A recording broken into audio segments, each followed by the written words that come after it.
planning, Mr. Speaker, so that as a country we lose finally. But, Mr. Speaker, we want to make sure that everyone contributes their fair share of tax. And therefore, we support what you call the advanced pricing agreement for enhancement of revenues for multinational entities, Mr. Speaker, so that they contribute their fair share of tax, Mr. Speaker. Mr. Speaker, this bill proposes to increase the non-taxable amount of pensions, Mr. Speaker, from 20,000 per month, Mr. Speaker, to 30,000 per month, Mr. Speaker. Mr. Speaker,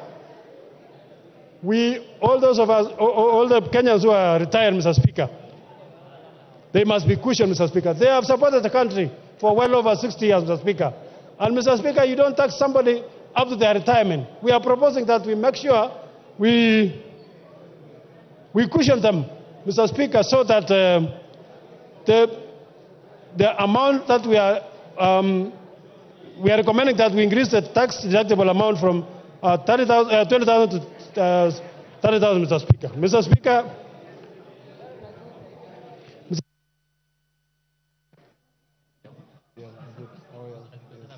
your time is up, Benja. 1 minute to wind up. 1 minute, Mr. Speaker. Yes, I've given you 1 minute. Okay. Finish up. Mr. Speaker, on eco levy, Mr. Speaker, the committee was of the view that we must protect the local manufacturers, Mr. Speaker. Mr. Speaker, the bill proposes to have what you call eco levy to protect the environment from both local manufacturers and imported goods, Mr. Speaker. Mr. Speaker, we were unanimous in saying that we have to support our manufacturers. We only levy the eco levy on the finished manufactured goods, Mr. Speaker. Our local manufacturers, we have what we call Mr. Speaker, our local manufacturers, Mr. Speaker, have arrangements to protect the environment which have been agreed with NEMA, Mr. Speaker. So the levy will only be on foreign finished products, and Mr. Speaker, those goods which we cannot manufacture in Kenya. Mr. Speaker, I second and I support. I ask the Honorable members, take your seats. Order, take your seats. Honorable Cheng. Honorable members, I now propose the question, which is that the Finance Bill, National Assembly Bill number 30 of 2024, be now read a second time. Opio and I. Yes. Okay.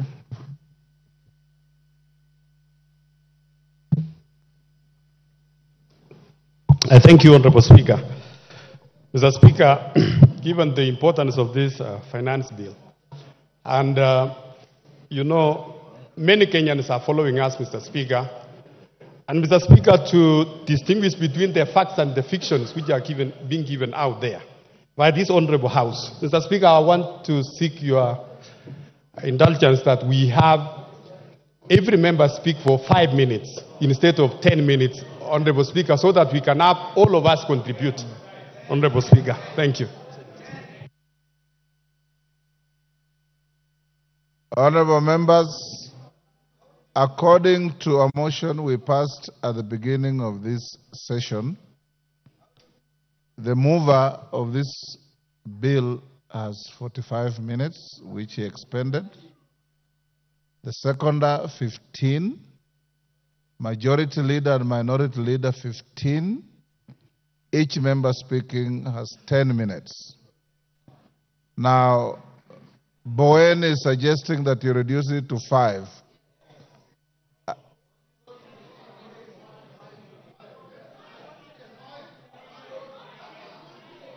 Order. Is Bowen's proposal supported? Let's start with 10. Let's start with what you passed. As usual, my screen is full. Order.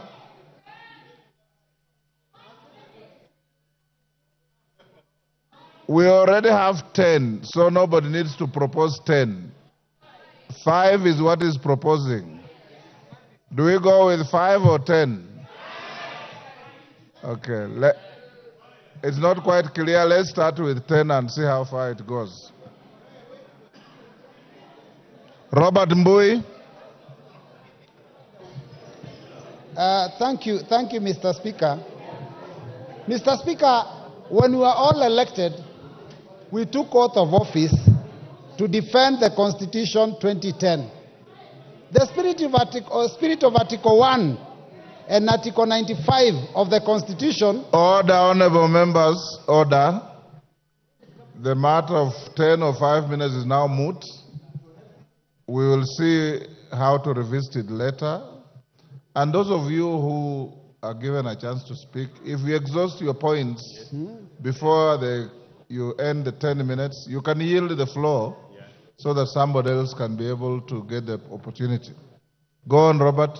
Yeah, thank you, Mr. Speaker. So, in the spirit of Article 95 and Article 1, I stand to represent the more than 50 million Kenyans who have asked this House to reject this insensitive, punitive, ill-advised piece of legislative mistake. Mr. Speaker, I say this because in the 10 years that the former President Uhuru was president of this country, we had finance bills every year. But it's only one that had very serious contention, and the only contention that was there was the increase of VAT, in fact, the introduction of VAT on fuel of 8%. Mr. Speaker, the Kenya Kwanza regime has been in office.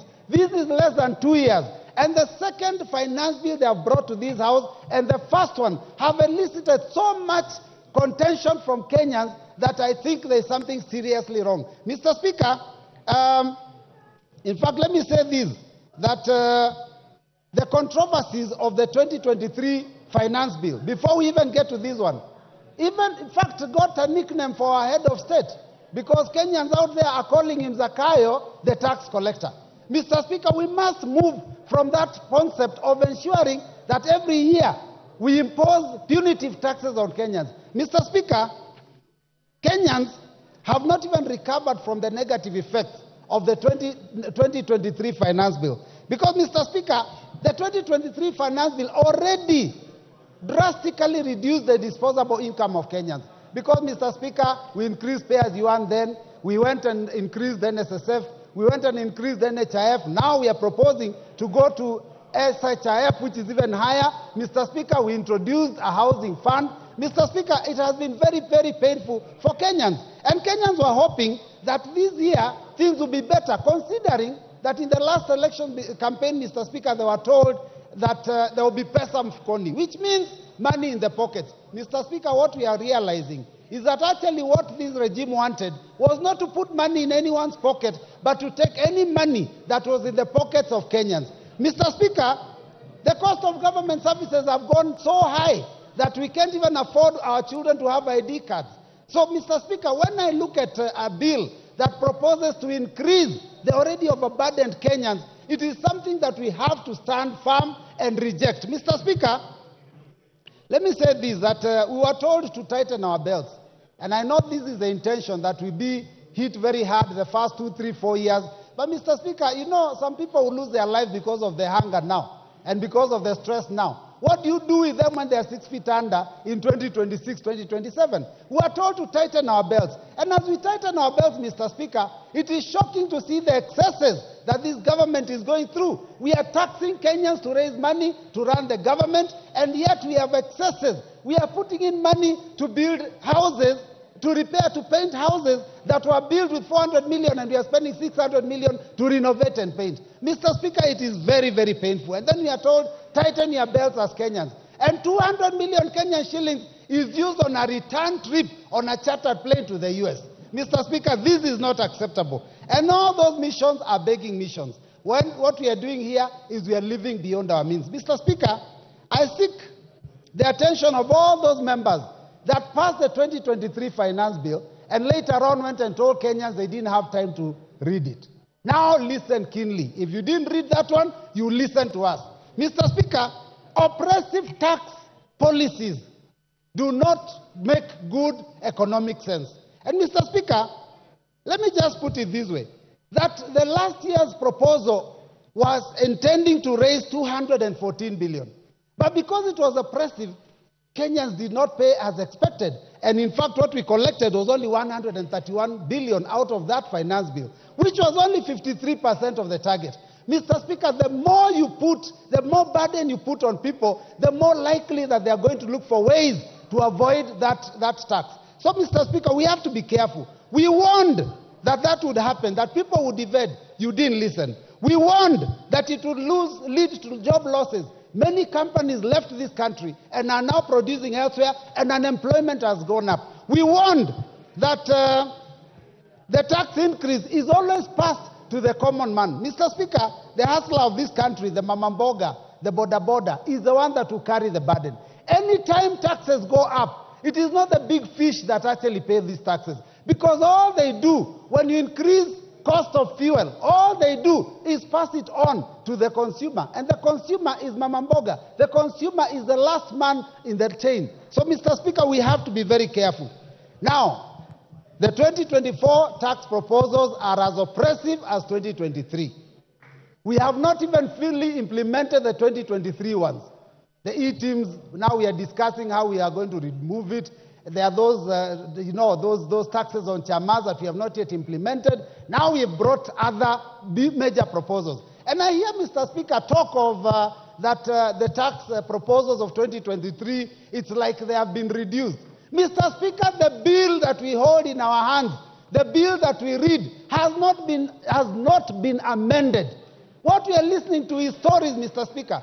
Because when we go to the committee of the whole House, what guarantee do we have that the proposals we've been told about here will pass?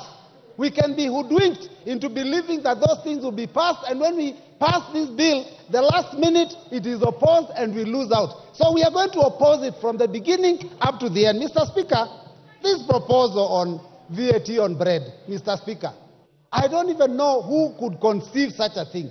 You have put your hands in the pockets of salaried Kenyans, business people. People have been made to pay for profits that they don't even make on turnover tax. And now you want to tax our children because you are putting your hands in the pockets of our children. Because the biggest consumer of bread are our children in secondary school, because that's where they spend their pocket money. Mr. Speaker, some of these are totally ill-advised. Mr. Speaker, VAT on financial services, VAT on money transfer, VAT on M-Pesa, those were, I do not understand who was thinking, what were they drinking, what were they smoking when they came up with those ideas. Mr. Speaker, it is very unfortunate. 20%, 25% excise duty on edible oil, import duty. Mr. Speaker, these things, 2.5% on motor vehicles. These ideas were preposterous. But Mr. Speaker, I believe that all those proposals were actually a smokescreen. If you read the 48 laws of power, you know, smokescreen. You lead them down the wrong direction until they lose focus. What has happened is that we have concentrated on those ones that were very clear. But the real intention was to do what this committee has proposed. That suddenly, after we think that things are okay, they increase RMD, road maintenance levy, road development levy, and the import duty. That is what the intention was. In fact, the net effect is likely to be that this finance bill may be collecting almost as much, if not more, than the previous proposal. So, Mr. Speaker, I stand in solidarity with those Kenyans that said that this must be rejected in totality. Mr. Speaker, I want to ask the Inspector General to stop interfering with Kenyans when they are exercising their democratic right of picketing, because Kenyans have a right to defend themselves. When they see the Constitution being mutilated, when they see their pockets being ravaged, when they see their children being unable to go to school, to put food on the table, they have every right to defend themselves. Inspector General, can you concentrate on defending the country and stop interfering with Kenyans? And this revolution, which is unfortunately a kindly revolution, Mr. Speaker, it is unstoppable. Because when we were in the streets, you could call Raila Amolo Odinga, you could call Stephen Kalonzo Musyoka and ask them to tell the troops to go back. Who do you call when you pass this bill? So I reject and I vote, I reject. Thank you, Mr. Speaker. Thank you. Thank you. That order, Owen Bayer.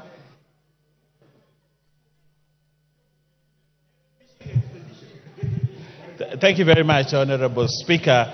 Honorable Speaker, coming to speak on the finance bill on the heels of my counterpart from the minority is interesting because I tried to get at least something from Honorable Mbui that he was saying that was useful and a contribution to the finance bill, but I couldn't get any. I just heard him shout about maandamano and all that. But we forgive him. We forgive him. Forgive him. I want to start by saying this, Honorable Speaker. Honorable Speaker, the finance bill is one of the very important documents that comes to Parliament. It is part of the budget cycle. That somehow, as we go through the budget cycle, a finance bill will come to the House, Honorable Speaker. We have the opportunity now to look at Finance Bill 2024. Honorable Speaker, a finance bill is usually a document of revenue-raising measures. But this finance bill must be looked together with the budget statement and the budget that we passed in this House. The finance bill complements the budget that we passed in this House, Honorable Speaker. That we have to raise revenue, resources, that we can finance the budget. So these two documents must be looked together, Honorable Speaker. Honorable Speaker, when we received the budget, the finance bill in this House, we tabled it here. But it was a proposal from Treasury. And when a proposal comes to the House, Honorable Speaker, it needs to be debated. They cannot pass the way it has been brought. It is scrutinized by the House. And the Constitution, Honorable Speaker, gave us the opportunity to do public participation. And public participation, Honorable Speaker, is a key plank in passing laws and legislation in this House. Treasury makes wild proposals that comes to the House. But it is up to this House to sit down, debate those proposals, look at them, and see whether they are fair revenue-raising measures for the country. Honorable Speaker, we have had a thorough public participation, one which Kenyans spoke their feelings about the finance bill. Honorable Speaker, Kenyans talked to the committee. Kenyans raised their voices about contentious issues in the finance bill. And those issues were captured by the committee, a committee that includes members from the minority and also includes members from the majority. And Kenyans had, the committee had, and they made changes to the finance bill. Honorable Speaker, the House itself has, in third reading, the power to make amendments to the proposals that came from the Treasury. So therefore, Honorable Speaker, at this time to say that we reject the finance bill in total is to reject the mandate that you were given by the people. The people gave you mandate to debate, hear, approve or not approve, and that is the process that we are undertaking, Honorable Speaker. Honorable Speaker, the budget created a deficit, and in dealing with a deficit for a budget, there are three ways you can look at: reduce the budget, borrow, or tax. Those are the three things that you need to do when you're dealing with a budget for you to finance a budget. You either borrow, you either reduce the budget, or you tax to be able to finance a budget. All these measures are available to this House, Honorable Speaker, to make a decision on how we go forward. But Honorable Speaker, allow me also to say, did the committee listen? Yes, the committee listened on the proposals that were brought from Treasury. And Honorable Speaker, it is important to note that the proposals that were made, the proposals that we had from the Treasury, did not go unchanged by the committee, Honorable Speaker. And I would like, Honorable Speaker, to just note a few things. The proposal on 16% VAT on bread was dropped. And there's a proposal in the report that be dropped. That is a win for Kenyans, Honorable Speaker, that now we will not have the 16% raise on bread in the finance bill. That has been dropped, and Kenyans are safe. They can have bread, and Mui and the children in school can have bread at less than the proposal of 16%. Honorable Speaker, we had noise about the motor tax, 2.5. Honorable Speaker, it is important to note that the committee listened, and when the committee listened, they dropped the 2.5 on motor vehicle because the committee listened, and now Kenyans do not have to pay that motor tax. Honorable Speaker, the eco tax that had been proposed by Treasury, the committee looked at it, studied it, and said we can only levy eco a tax on imported finished products. But for products that are manufactured in this country, they will not attract the eco tax that had been proposed by Treasury. Honorable Speaker, that is a win for Kenyans, which we might celebrate as a house, because the committee listened. Honorable Speaker, there was a lot of taxation on the payslip, and the people who had loans were even suffering. But what has this committee done in terms of those things?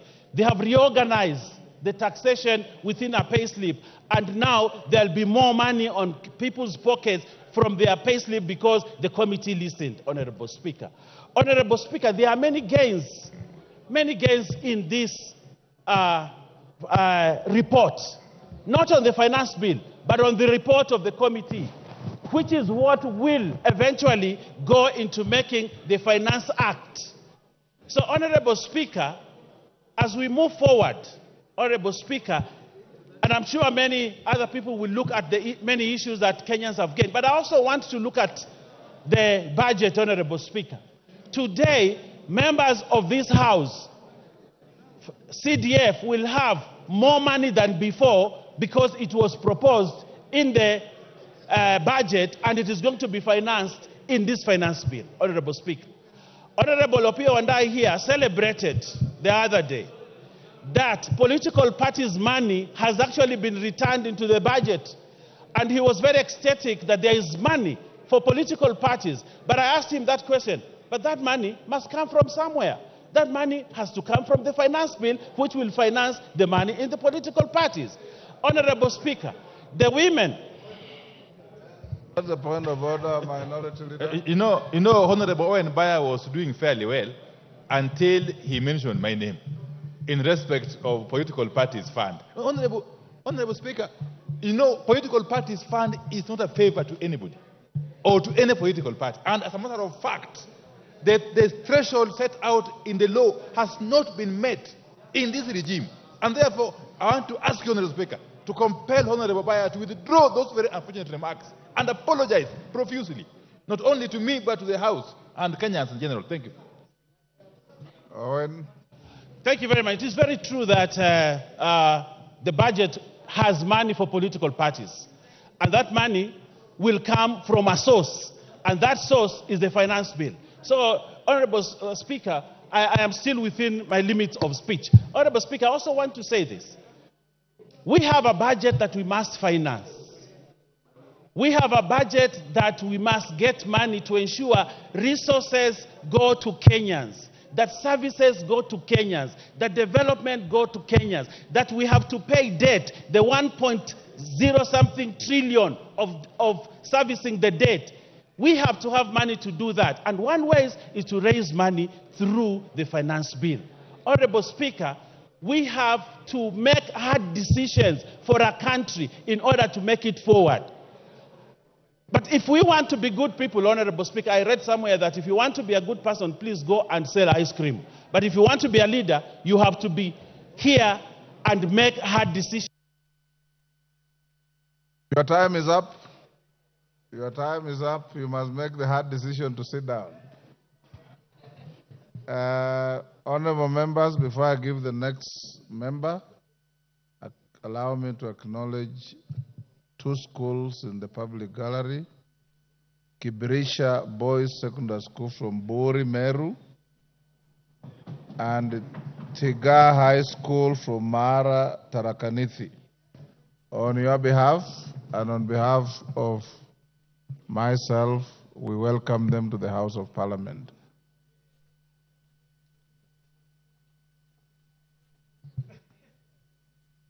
Mama Zamzam.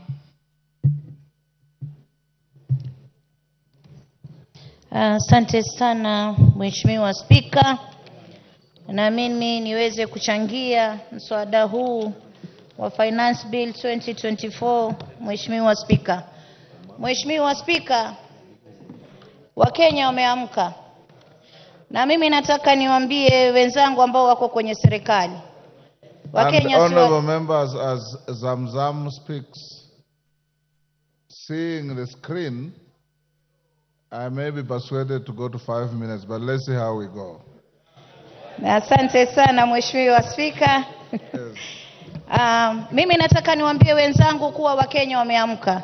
Mheshimiwa Spika, ile budget ama hii finance bill ilivyowekwa Mheshimiwa Spika, kuja kuweka mkate, edible oils na vitu ambavyo vinamgusa kama vile magari, Mheshimiwa Spika, ile ilikuwa ni strategy ya kuweza kuwaondoa Kenya katika ile shetani kubwa ambayo imebaki ndani ya hii bill. Mheshimiwa Spika, Mheshimiwa Spika, Wakenya wamemakinika. Ukiwaona wanaingia barabarani wenyewe bila baba, jua kuna shida. Na Mheshimiwa Spika, mimi nataka niseme hivi, 2023 finance bill, sisi tunasema hapa kuwa Wakenya wamesikizwa maamuzi yao, wamesikizwa kauli zao kwenye kuchangia katika huu mswada Mheshimiwa Spika. Lakini ikumbukwe kuwa, ifahamike kuwa 2023 finance bill Wakenya walikataa kabisa housing levy, lakini ililazimishwa kwao Mheshimiwa Spika. Kwa hiyo tusije kudanganywa kuwa kuna vitu vilivyoko humu ndani ya bill kuwa Wakenya wamekubali. Mheshimiwa Spika, sijui yule aliyokuwa akipanga mambo ya mkate alikuwa anafikiria kitu gani Mheshimiwa Spika. Lakini mimi nitasema hivi, naangalia ile pesa ambayo inaweza kukusanywa, ambayo imekadiriwa kukusanywa, naangalia na matumizi yake Mheshimiwa Spika, Wakenya wamefinywa. Na mimi nataka niwaambie, hata paka ukimpiga paka ukamfungia ndani ya nyumba, paka atakung'ata. Imefika wakati sasa Wakenya wanaanza kutufuata sisi na messages zinatumiwa mpaka rais. Mheshimiwa Spika, hii Kenya watu wameamka Mheshimiwa Spika. Na mimi nataka niwaambieni, tutacheka leo, wengine wanasikia raha, wengine mmetumwa mpige yes, lakini kumbukeni hii bill ambayo mnaifanya saizi si yenu tu, itashika vizazi vijazo. Itafika wakati wewe hauko bungeni, itafika wakati wewe mtoto wako, mama yako, ndugu yako hana njia, hana uwezo, itamfinya. Kwa hiyo tukitunga sheria sisi tunaangalia sheria, tunatunga sheria ya kuweza kusaidia ama ni sheria ya kuweza kumvunja Mkenya. Mheshimiwa Spika, naangalia bajeti ambayo imewekwa katika ofisi ya rais. Mheshimiwa Spika, ukiangalia State House imewekwa karibu bilioni 8, 7.9 billion. Ukiangalia Office of the President imewekwa 4.5 billion. Ukiangalia ofisi ya naibu wa rais imewekwa 4.5 billion. Haya matumizi hayajaonyesha anaenda kufanya kitu gani Mheshimiwa Spika. Wakati ambapo pesa ambazo zinakwenda kwa mwananchi unapata amewekewa pesa duni kabisa. Ukiangalia upande wa health Mheshimiwa Spika, wanaingiza na mkono huu wanatoa 16% kwa cancer patients. Sisi tunataka kupigana na saratani. Kina mama wanaugua saratani, watu wa maskini ambao hawajiwezi, huu ugonjwa umewafikia. Ikiwa sisi tunaongeza mpaka kwa magonjwa, tunaongeza tuna tax ugonjwa wa Kenya, wabunge wenzangu, tunaelekeza wapi taifa hili? Pale ndani ya State House mkate peke yake na maziwa na nini, ile bilioni 13 mimi naiangalia nasema jamani, tuoneni haya. Mgala muweni, haki yake mpeni. Huyu ambaye tunamnyang'anya hizi pesa kwenda kufund vitu vya starehe ni mtu ambaye analia kwa Mungu kila siku asubuhi akiamka, Mwenyezi Mungu, natoka ndani ya nyumba yangu, nishukishie riziki kwa mikono yangu niweze kulea watoto wangu. Lakini sisi katika ile ruzuku yake tunaenda kukata. Kwa mfano, Mkenya anatoka nyumbani, mshahara wake ni 50,000 Mheshimiwa Spika. Katika 50,000 Mheshimiwa Spika, 24,000 yote inakatwa na serikali Mheshimiwa Spika. Hapo hiyo ni katika tax peke yake. Mara hii pay as you earn, sijui nini, kisha anabaki na 29,000. 29,000 kiangalia Mheshimiwa Spika, ana stima ataka kulipa, ana maji ataka kulipa, ataka kununua unga, ataka kupeleka mtoto shule. Mheshimiwa Spika, Wakenya wamechoka. Wakenya wamechoka. There's a point of order from the committee chairman. Asante sana Mheshimiwa Spika. Nimesikia rafiki yangu Mheshimiwa mbunge wa Mombasa akisema kwamba kuna kodi ambayo imewekwa kwa wagonjwa wa saratani.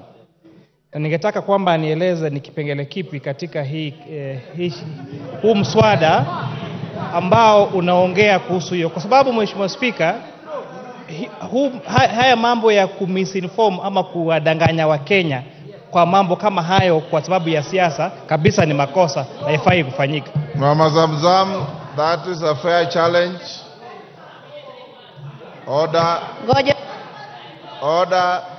That's a fair challenge. Can you point out which Ngoja nipe nafasi Mheshimiwa Spika, nitaiangalia kisha kipengee mahali kiko. Lakini kiko Mheshimiwa Spika, nipigieni kelele, mimi sijali, nitawaambia ni ukweli. Wakenya wanahangaika. Mmekuja hapa, mmelipwa pesa, mmepewa pesa nyingi kuja kuwa Wakenya katika bunge hili. Order.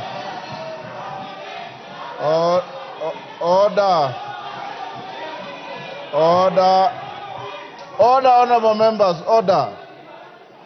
order. Mama Zamzam. Order, Honorable Zamzam. Order. Honorable Zamzam. Order, KJ. Order, members.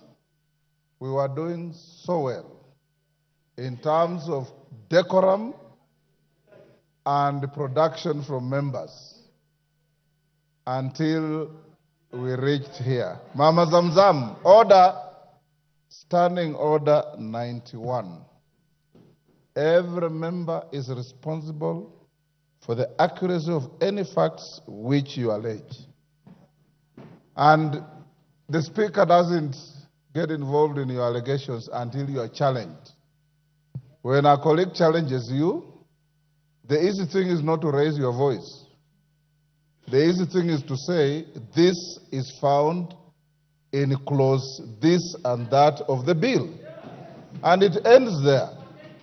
That is how you discharge your responsibility. If it is not in the bill, then the challenge becomes legitimate, and the decent thing to do is to withdraw and move on with your other contributions. Order. The Speaker needs no assistance. Honorable Kamket. Honorable Zamzam, if it is in the bill, point out to the chair of the committee. If it isn't, just withdraw and move on with your other contributions.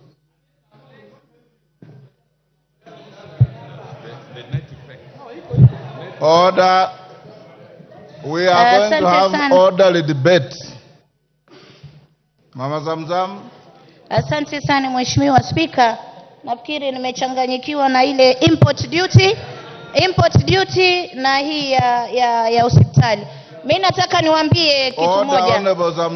Mheshimiwa Spika, nimekubali. Kama haiko uiondoe alafu endelee. Haiko Mheshimiwa Spika, lakini pesa ambazo wanafanya za matumizi ni nyingi. Haiko, nimekubali.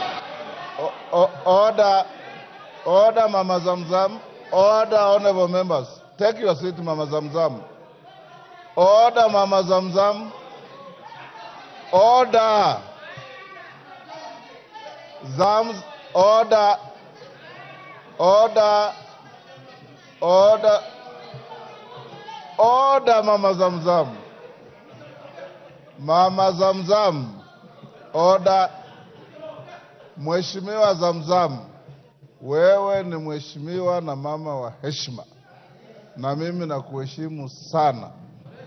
Wewe huongea Kiswahili sanifu na huwa unasema mambo yanayoeleweka. Kuanza kuchibisana na wenzako across the floor ni kushusha heshima yako. Sasa nakwambia, ondoeni ile ulisema kwamba haiko na uendelee na mambo mengine. Kubishana na kupiga kelele haina faida kwa hii chumba. Order. Order. Honorable Mbadi, order. Order. Honorable Mama Zamzam, withdraw and proceed. Honorable Mbadi wants to mislead you. Just withdraw and proceed. Order, Honorable Mbadi. Give Mama Zamzam the mic. Huh? I withdraw, Mheshimiwa Speaker. Well done. Now proceed. Sasa na proceed. Lakini Mheshimiwa Speaker, watu wakija hii bunge kila mtu ametoka kwao amepigiwa kura zake, Mheshimiwa Speaker. Just proceed without complaint. Mimi hata nitalalamika kwa sababu amenitukana ule mzee na nywele nyeupe. Mheshimiwa Speaker, mimi naangalia katika hata cooking stove ya kupikia wameongeza 3%.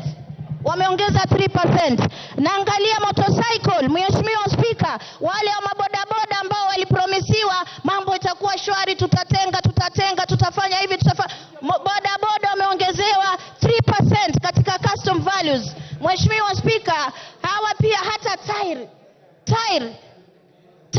ya gari ya bodaboda, ya wheelbarrow, tairi ya kushika wheelbarrow, mulikuwa mnaweka tairi, wheelbarrow iko na tairi. Wacha kwa fuel, kama mmeongeza shilingi 9, mumeongeza kila mahali. Kama mmeongeza shilingi 9 kwa mafuta, mumeongeza bidhaa zote. Mheshimiwa Speaker, mimi nataka kuambia mgala muweni haki yake mpeni. Nyinyi mlidanganya wananchi, mkasema bodaboda, mama mboga mtakuja kuwasaidia katika jumba hili. Mmepewa 100,000. Order. Yes, Honorable KJ. What's your point of order?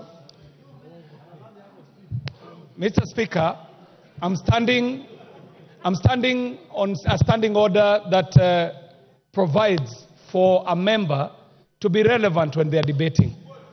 Mr. Speaker, the honorable member has been on a tirade, misinforming this House and by extension misinforming the nation on gossip that has been peddled on social media and headlines. This gossip is what she has crept into the House, Mr. Speaker. And Mr. Speaker, the point... Take your seat. Honorable members, order. Order, honorable members. I want us to have decorum in the House. And from now going forward, when you stand on a point of order, tell me which standing order you are standing on.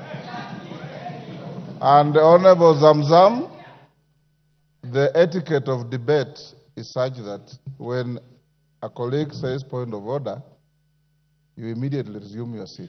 You don't lose your time. You resume your seat, you hear the point of order, and then you proceed. What you are doing is wrong, because the moment you hear point of order, you are raising your voice and menacing your colleagues with fingers and so on.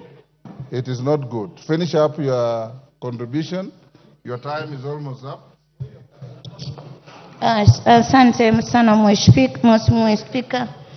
Mimi nimalizie nikisema, pengine nikiongea na sauti hii ndio Wakenya watanielewa. Mimi nataka niwaambie Wakenya, mumeuzwa na serikali mliochagua. Mkate, edible oil na gari ilikuwa ni mchezo wa drama. Sasa Shetani yuko ndani ya bill. Pesa wamejilimbikizia ya starehe, ya kufanya mastarehe zao. Wakenya mmesaulika. Sisi upande wetu tunasema mtusaidie kujisaidia. Asante sana Mheshimiwa Spika. Mr. Speaker, I stood up on a point of order that I was wanting for you to superintend over. Standing order number 91. That a member should be responsible for the statements they make on the floor. Mr. Speaker, all the matters that she has prosecuted do not exist in the finance bill that we are debating. She's talking about tires. She's talking about wheelbarrows. She's talking about issues that have been canvassed here by the finance chair, where he explained very well that if a motorcycle is to be assembled in Kenya, it is not subject to some of these taxes. Order. But she is misleading the nation by making it look like this exists in the finance bill, Mr. Speaker. Mr. Speaker, kindly find her out of order according to the provisions of our standing. Order. Thank you. Unfortunately, KJ, she has already left the floor, so I cannot make a ruling against her. Secondly, honorable members, you have a bill before you. You also have a report. Order members on their feet, take your seats.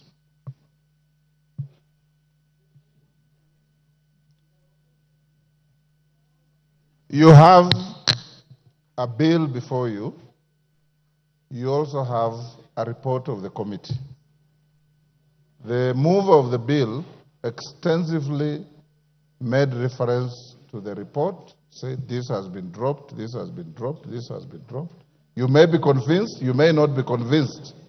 When you are debating, make your reference to the bill. You're also at liberty to make reference to the report. Nobody will be tailored to have one track. Make your reference to the bill, make your reference to the report. What I will not allow you to do is to say things that are neither in the bill nor in the report, the way Mama Zamzam was trying to do. Wachira Karani. Thank you. Yes, Honorable Millie Odhiambo, what's your point of order? Thank you for your guidance, Mr. Speaker.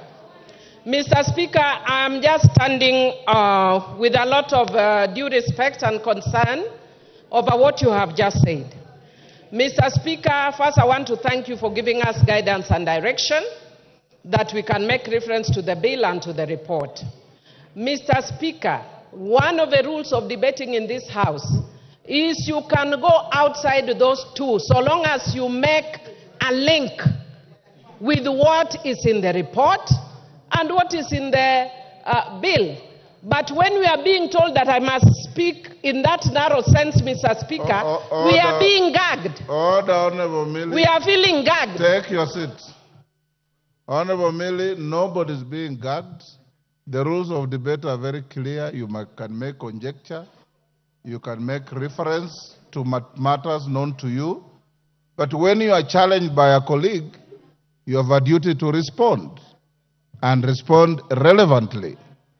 The Speaker is not here to gag anybody, and nobody will be gagged, including you, Millie. All right? Wachira Karani. Yes, Junet Mohammed. Mr. Speaker, you have guided very well, Mr. Speaker, and I want to thank you. But, Mr. Speaker, having said that, can we have... Order, Ruth Odinga. It is out of order to stand between a member on his feet and the chair. Yes. Yeah, Mr. Speaker, you have guided us very well. But, Mr. Speaker, members must know that we are debating a bill as it is. The report is giving us proposals on what the committee thinks we need to do. But the bill as it is now is not amended. So when somebody talks about 3% on wheelbarrow, 3% on mokokoteni, he is debating in accordance with the way the bill is as this morning. And the bill can only be amended here. The proposals that you did yesterday at the State House can only happen here on this floor. Those were just a press conference. So refer to the bill as it is and refer to the report. So when it is amended in the House is when those things will take effect. Thank you very much. Order. Otieno Amolo. Thank you, Mr. Speaker. Mr. Speaker, under Standing Order 83, my first point, I think, has just been made by the Honorable Junet. It is important, Mr. Speaker, that the majority does not diminish debate on technicalities. Everything that the chairman said in terms of what will be amended is yet to be moved. So we are at liberty to discuss everything on the bill as it is. And in that respect, we cannot be limited. Mr. Speaker, number two, the Honorable Didmas Barasa is wearing an unparliamentary hat. Could you please guide him to be parliamentary? I'll be coming back, Mr. Speaker, on your earlier ruling on these matters, but that will be later. But could the Honorable Didmas Barasa stop wearing that village hat that he's wearing here? Thank you. Honorable members, the issue of the bill before the House, and I'm sitting here listening to all of you. I listened to the move of the bill, and he said, this bill contains this, but at committee stage, I'll drop it. That becomes part of your Hansard.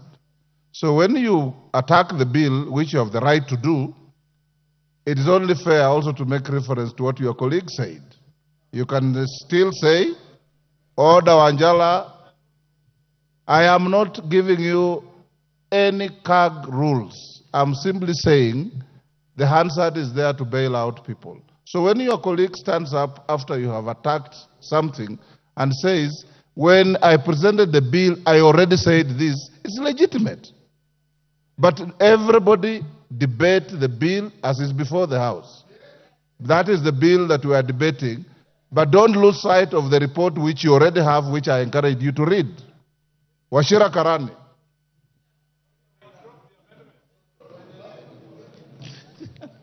Thank you, Mr. Wachira Speaker. Karani, you have the floor. Yes, thank you very much, Mr. Speaker.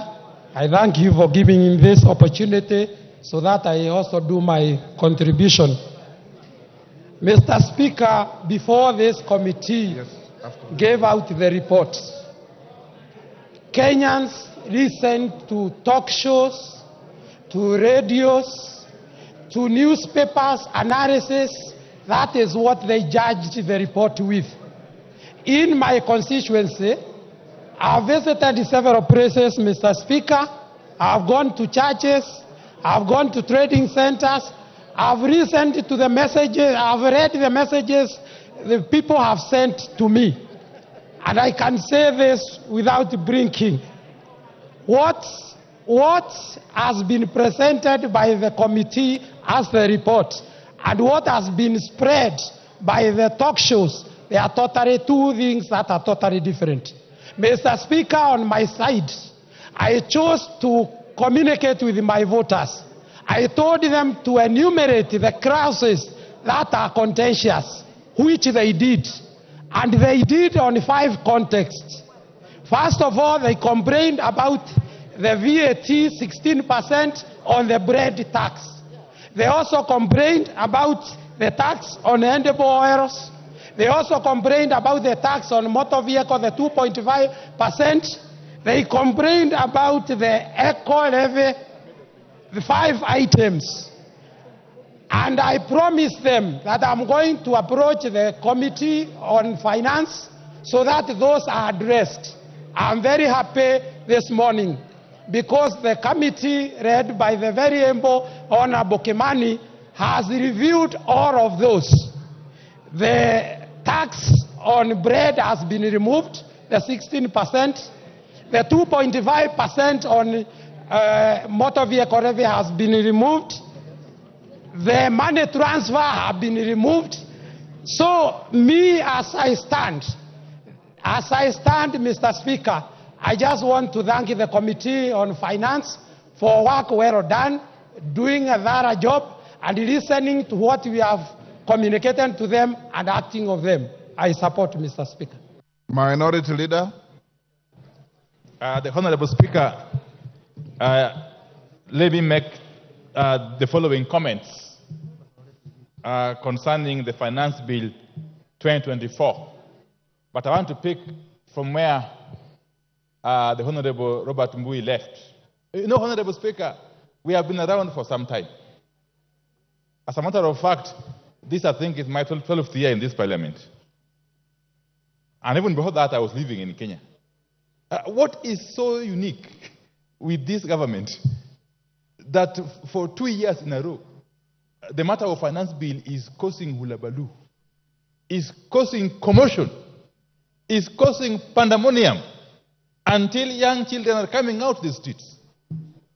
We have had finance bills since 1963. We have had them. We had them during Jomo Kenyatta time. We had them during President Moi's time.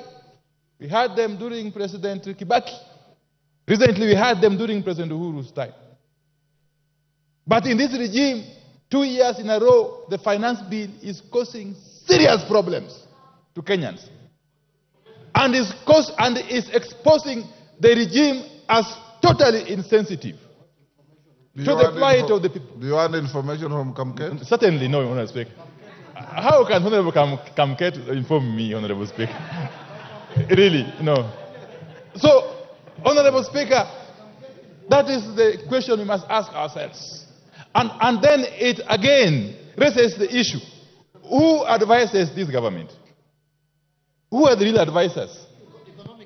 In terms of economics, in terms of finance management, leave alone politics. Politics we can deal with later. But who advises this government? Because it seems to make mistake after mistake. Mistake after mistake. Mistake after mistake.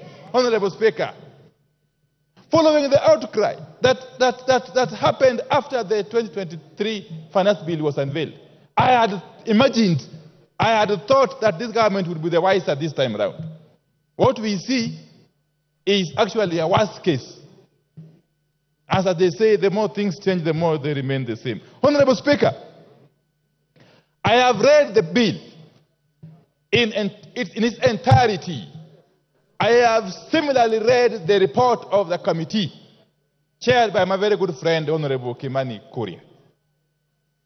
Honorable Speaker, if you look at the report of the committee, and together with the amendments it is proposing to make on the bill, then you come to the conclusion that actually the character, the structure of the bill is actually changing fundamentally.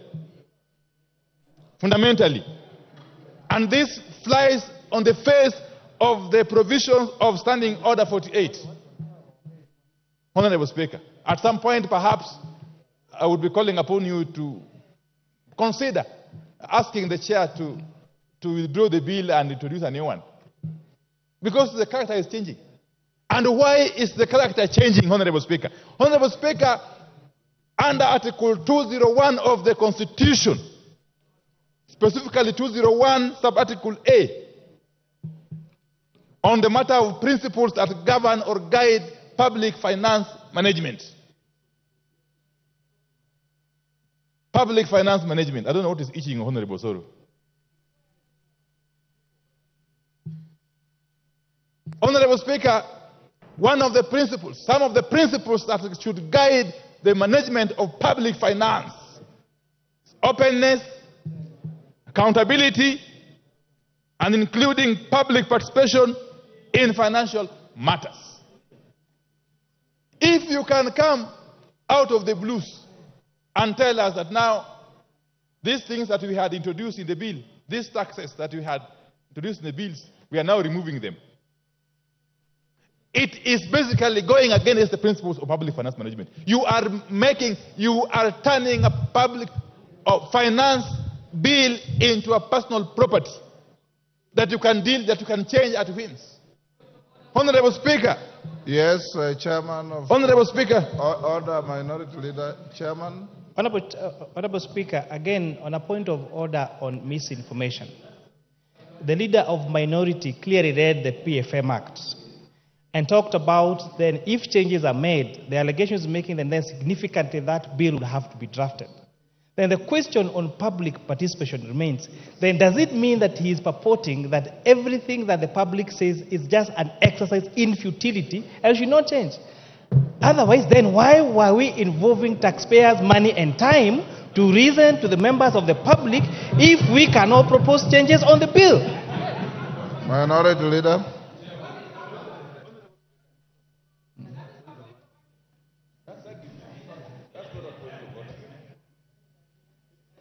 Proceed. Give him the mic.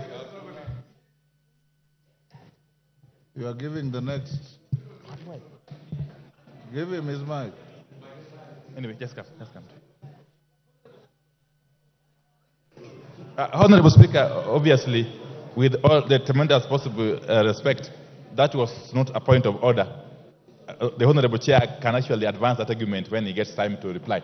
Honorable Speaker, let me proceed this way. That Kenyans are already overtaxed.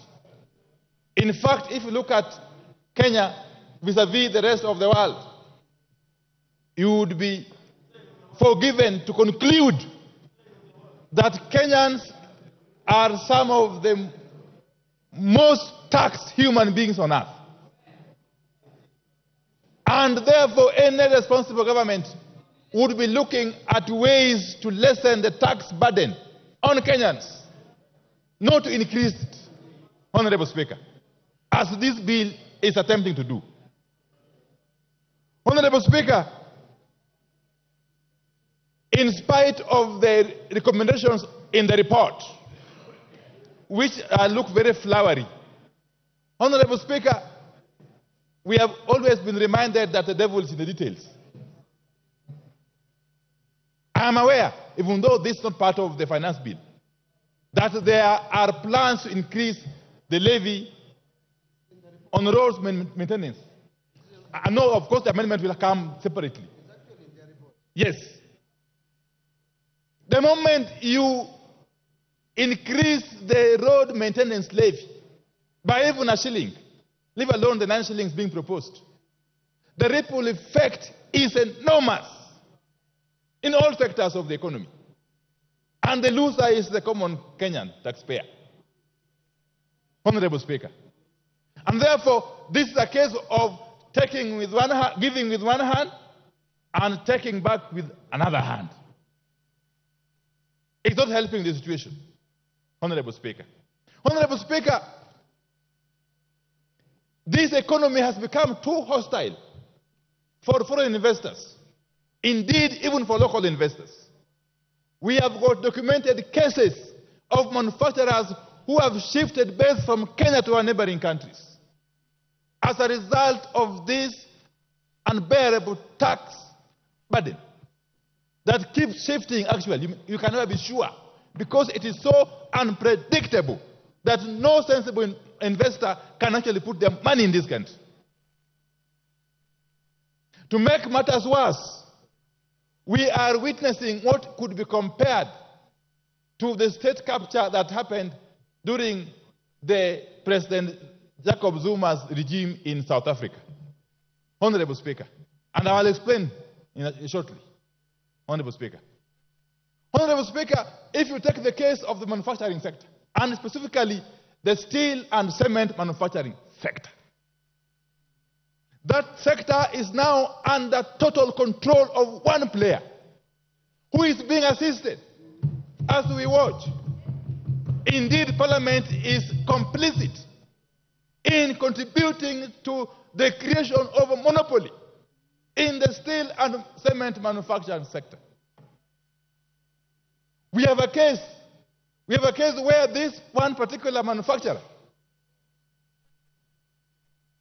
is the only person who has the capacity to manufacture billets which are used in the steel manufacture,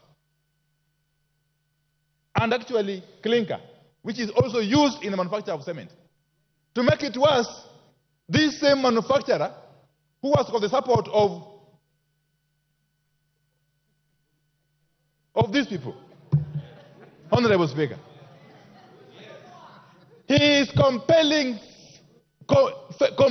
his competitors to buy from him raw materials. To make it worse, he is compelling them to buy at a minimum. That for you to buy from me, billet or clinker, you must buy quantities worth minimum of $100,000. And you must pay me in US dollars. And he delivers when he wants. Do you expect him to compete favorably with the rest? I will name him. It is the owner of Devki Steel Company and the owner of Simba Cement. I think his name is Guru. That one. We must shame these people. We must name and shame these people. If we are to rescue our country from the clutches of state capture, Honorable Speaker, we must do so. We must do so. Now, I am happy. I am happy at the debate and the information that is coming out from the. My point of order is 91. 91. That my friend, the leader, is. I would like him to substantiate and give us. He said he must buy from me. He must do this and this. Where did he say? Where is that factual information? You can do better by giving us, a record of what he said, other than hearsay, Honorable Speaker. You can do better than just say things. Order, Honorable. Both of you are veering off the track. Let's avoid the temptation to besmirch people who cannot defend themselves on the floor. Go on, Minority Leader. Yes, please. Don't. So I will leave that at that. But Honorable Baya, stop holding brief for these characters. It doesn't help. Let me tell you, from my experience in this parliament, they'll never really assist you in the constituency. Honorable Speaker, where we have now reached is a situation of helplessness. No wonder young boys and girls are coming out in their numbers on the streets and facing police truncheons and water cannon and tear gas, something which is unprecedented, Honorable Speaker. It reminds me of a play by the celebrated Professor Francis Mbuga, that is Betrayal in the City. Honorable Speaker, you are a literature person. If you read that play, I read it long ago. You read it, yes. There's a character by the name Jasper Windu. Okay? He was in a situation, he was actually lamenting that we have waited for independence. We were hopeful for good things. Independence came. And now we have got nothing else to look up to or forward to, Honorable Speaker.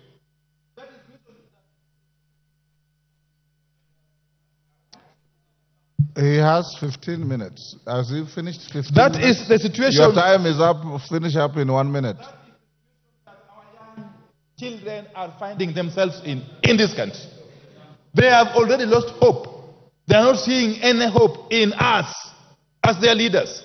And therefore they have taken it upon themselves to come out to the streets to defend their rights, Honorable Speaker. And as they do so, those who are in charge of the instruments of the state, especially the Inspector General of Police, must be cautioned not to misuse those instruments to interfere with the enjoyment of constitutional rights by Kenyans who are free to picket, to demonstrate, to do sit-ins, and indeed to capture Parliament. Time up. Because Parliament seemingly has become rogue. Honorable Speaker, I oppose. Osoro. Kuhusiana na mjadala wa mswada wa fedha kinaendelea bungeni hivi sasa, aliyemaliza kutoa hoja yake hapo ni mbunge Opiyo Ndai ambaye kidogo anasema kwamba anapinga. Basi ni kikao ambacho kitaendelea kwa muda, lakini kwa sasa mtazamaji, labda tu kujuza taarifa nyingine ambazo zinajiri. Basi wanawake wenye biashara zaidi ya 10,000 kutoka barani Afrika watasaidika na mtandao wa biashara, mtazamaji, uhusiano pia wa masoko kutoka na ushirikiano kati ya ABSA na kituo cha biashara cha kimataifa cha She Trade Trades Kenya. Na bila shaka mkutano huo umeona biashara zinazoongozwa na wanawake kutoka sekta chakula, nguo na vile vile ufundi na vifaa wakishirikiana katika mikutano ya biashara moja kwa moja, mtazamaji, na ununuzi wanaoweza kutoka ama wanaweza kununua ama kuwekeza kutoka mataifa ya Uingereza na vile vile Mashariki ya Afrika. Basi moja kwa moja tupate mengi na mwanahabari wetu David Kagina ambaye yupo nyanjani kuletea taarifa hiyo. Na Kagina, kama unanipata basi chuko sukani.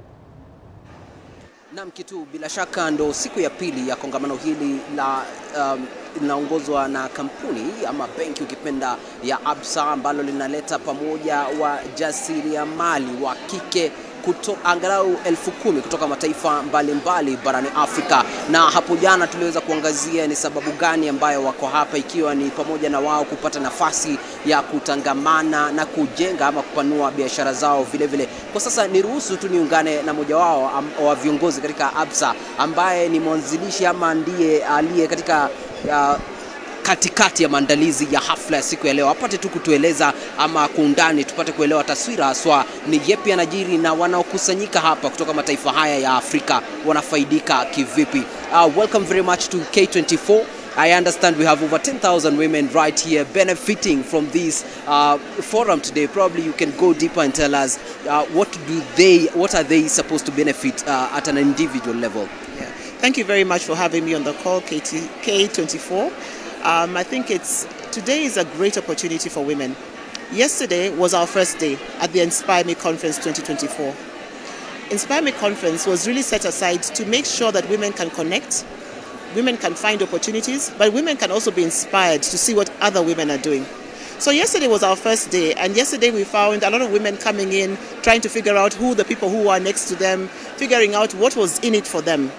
We had very inspirational stories yesterday. We also called women to think about what they wanted to take out of this conference. We had digital conversations. We challenged the women, how do they take their businesses online? Can they get away from the fear of using digital platforms? Do they know what it means to scale using that sort of opportunity? So I think yesterday was a great opportunity for women to open their minds. And I think we ended the day with a very inspirational talk from Liz Marami, one of the marine pilots in Kenya. It was very inspirational. So there's nothing women can't do when they focus on it. Today, we've taken it a notch higher. We have KRA in the room, we have Kenya Association of Manufacturers, we have KEPROBA in the room. We have a lot of organizations that are willing to support women move to the next level. So what are we saying? We are asking women to come in, take the opportunities, be brave, get the contacts, see what you need for you to be able to pivot your business to the next level. But we also have an opportunity for women to tell their stories, because it's important that even as we have these conversations, let them tell their stories. This is their journey. And you never know, you might be inspiring somebody who is watching or who's hoping to get into that business. So there's a lot going on. And of course, it's a marketplace, because we ask women to also bring in their wares. And today they're very brave. People are buying things, people are selling people things, people are getting contacts, and it's a lovely environment to be. We just look forward to being able to inspire more women even as we move forward. Lastly, women face some hurdles running their businesses. What do you believe is this place for telling their stories, especially when it comes now to doing the business? So the challenges for women are known. We have issues with access to capital. We have issues with networking, mentoring and coaching, and we have issues with them finding markets. So all that is being addressed in this conference. But over and above that, when they're telling their stories around the challenges, it is to say, look, you've walked a journey. You've walked a journey. Making sure that you tell your stories allows other women to know what not to do. It also allows women to know that, this is not a straightforward road. You also have to do your homework. For you to be in the room, for you to be able to export, for instance, you have to have compliance in place, you have to have the basic financing in place, you have to have the information. So there's a lot going on, and it depends on where the women are, because to your earlier question, there are lots of women in this. There are agribusiness people, there are people who are doing retail, people who are doing export, import in the room, some who are actually looking to get onto some of these platforms. So women are encouraged to ask questions, to engage, and to be inspired to move their businesses to the next level. Even as we wrap up, what would be your clarion call to women? Women, we have an opportunity. The stars are aligned. It's an opportunity for us to learn, relearn, and learn the things that we don't need and just pivot our business to the next level. You have the support. Thank you very much for your time. Na bila shaka kitu kama ambavyo umeweza kusikia kwamba kongamano hili lina mengi kwa manufaa ya kina dada ambao labda wanapanga ama tayari wamejitosa katika tasnia ya wanabiashara na ujasiriamali. Hii leo wengi wakipata nafasi ya moja kwa moja kupatana na wenzao ambao wako katika biashara hii kutoka mataifa mengine barani Afrika, na vile vile kuungana na wale ambao wako tayari kuwekeza katika zile biashara zao. Ni hayo kwa sasa, niruhusu nirejeshe kwako studioni. Naam, asante sana David Kagina, bila shaka kwa taarifa hiyo. Na studioni basi si Kitu, ni Busara Naman. Mzalishaji wa kipindi basi ni Daniel Kitu. Na moja kwa moja mtazamaji, turejelee mada ya siku, manake hii leo ni siku kuu ambapo tunafuatilia kwa ukaribu mjadala wa mswada wa fedha mwaka 2024 ambao unaendelea bungeni. Na basi hapa kwenye mchipuko leo tunahakikisha kwamba tunakujuza yote yanayojiri bungeni. Na kwa sasa tufululize huko, manake mbunge wa South Mugirango ambaye ni Silvana Sosoro anatoa hoja yake katika mjadala huu. Moja kwa moja tusikilize. You cannot say that on the other hand you want Kenyans or this government to look for jobs or to create jobs, and on the other hand you want to continue encouraging importation of goods. Can you imagine, Honorable Speaker, up to this time and era we are still depending on sanitary pads and diapers from India and China. What does this report do? Increases excise duty on the finished product of the sanitary pads and finished product of diapers to grow the local manufacturers. That was the proposal by the Kenya Manufacturers Association, because they also complained. We listened to them, the committee listened to them, to grow them here. Have we ever asked yourself here? Kamzam, what is the... What is your point of order and on what standing order? Standing order number 83, Mheshimiwa Speaker. Mwenzangu amekuwa akizungumza akikadiria ule ugavi ambao umetolewa katika finance bill. Mheshimiwa Speaker, ametaja ugavi ambao unakuja kwa viti vya kina mama na ule ambao umekwenda kwa wabunge. Mheshimiwa Speaker, ukipiga hesabu ugavi huu milioni 500 unaenda kwa wananchi, sio kwa viti vya kina mama. Unaenda kwa wananchi, wanaenda kupewa mambo ya empowerment ili waweze kukuza uchumi. Mheshimiwa Speaker, pale ni mambo inaenda katika ukuzaji. Lakini zile pesa ambazo sisi tunauliza Mheshimiwa Speaker ni zile ambazo zimeenda kwa makadirio ambayo hayaleti uchumi juu, ni mambo ya starehe. Kwa hiyo Mheshimiwa Osoro, usiweze kudanganya wananchi ukasema wameletewa milioni 500 wakati mkono wa pili umechukua mabilioni. Mheshimiwa Speaker, asante sana. That is an argument. That is an argument. Go on. Thank you very much, Honorable Speaker. I was really struggling to understand what she was saying. But what ideally I meant when I said about the 500 million and 10 billion by NGCDF, I meant that... I have ruled her out of order. Proceed okay. with the argument. Thank you, Honorable Speaker. So what I am saying, Honorable Speaker, is that it is important for us not to just whip emotions and talk populist politics at the expense of manufacturers that are setting pace in industrial, Honorable Speaker. And Honorable Speaker, this is very important, Honorable Speaker. Looking at the argument by my colleagues, and even going by the report that has been proposed, Honorable Speaker, by the committee, even in this proposal that has been reduced and some other duties that have been dropped or proposals that have been dropped, there is a ripple effect on our budget. Then that means we lose about 53 billion in terms of estimates. The question this House should be asking itself, to which vote do we drop that 53 million? Do we drop by the 10 billion from the NGCDF?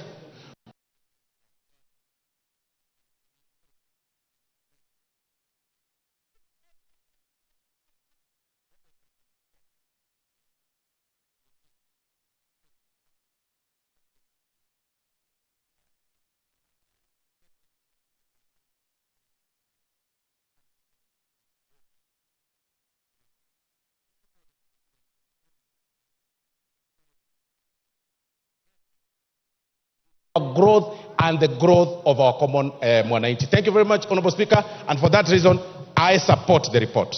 Rachel Nyamai. Thank you very much, Honorable Speaker, for giving me an opportunity to contribute. Honorable Speaker, I support this report, and I have listened, Honorable Speaker, to the Chair as he moved the report, and to the Vice Chair, the Honorable Ambassador Benja, as he supported.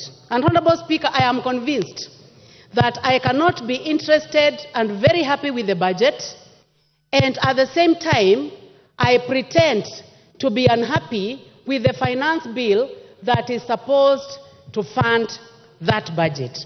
Honorable Speaker, the proposals that have been given by this committee to amend are making this bill very good and highly acceptable, especially after dealing with the matter of bread and also dealing with the matter of taxation on motor vehicle, among others.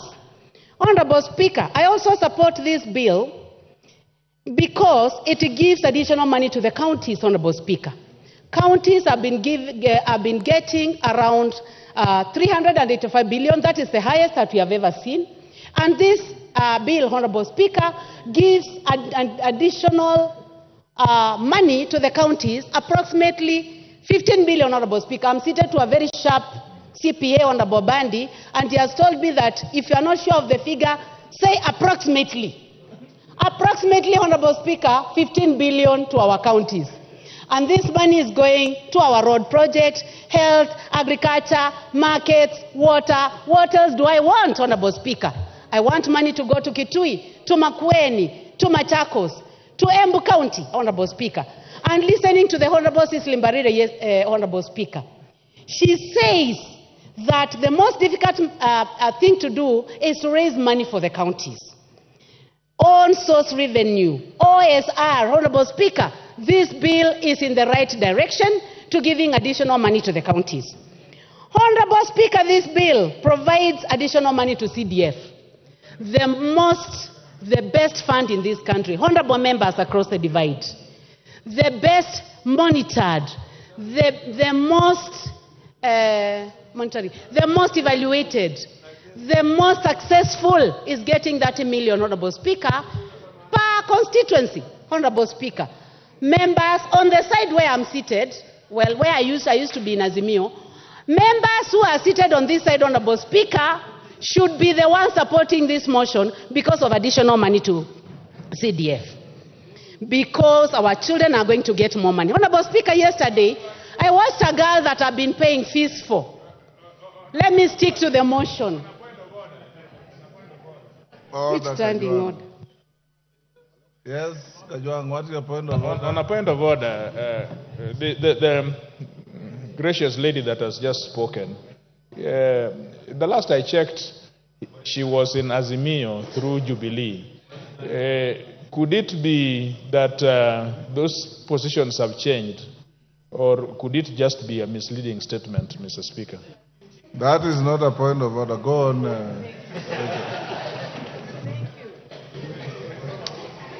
Thank you, Honorable Speaker,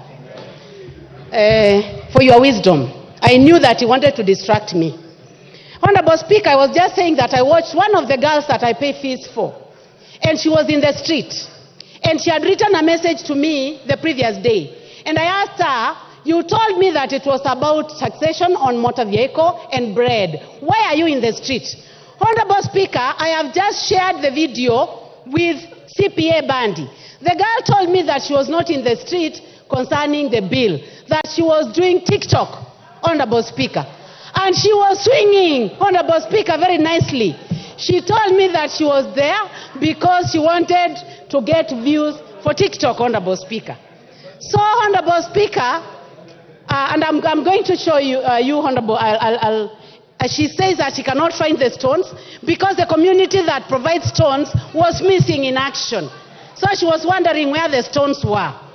Honorable Speaker, going back to this bill, it is important to note that our finance bill for the previous year has made Kenya the 27th fastest growing country in the world. Honorable Speaker, in the world. You need to look at this Financial Times members seated on my side, that Kenya is the 27th fastest growing country in the world because of the bill that we passed last year. Honorable Speaker, also, because of passing a good bill led by the Chair Finance, Honorable Speaker, Nairobi Stock Exchange is the best stock exchange in the world. That is not according to Rachel Nyamai. That is not according to the Honorable Speaker of the National Assembly. It is not according to the President of this country, Honorable Dr. William Samoei Ruto. It is according to the Financial Times that the Nairobi Exchange is the best in the world. Honorable Speaker, education is an equalizer, Honorable Speaker. This bill, Honorable Speaker, proposes approximately 658 billion to education. Some of us found our way here because we went to school. Our parents never saw a classroom. My own parents, Honorable Speaker, never stepped in a classroom. My father he was not literate.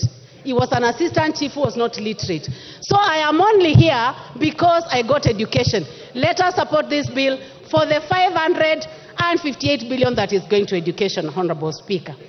Honorable Speaker, I support this bill because it is giving an opportunity to our industries. We are saying that for a phone that has been assembled out here must be taxed. But the one that is produced by 4 companies, Honorable Speaker, that have set up here in Kenya must be given an opportunity, and that is the one that is not going to be put through taxation. So we would like these companies to continue working so that they can hire our boys and girls, so that we can have technicians working there. Honorable Speaker, concerning sanitary towels, also, it is the sanitary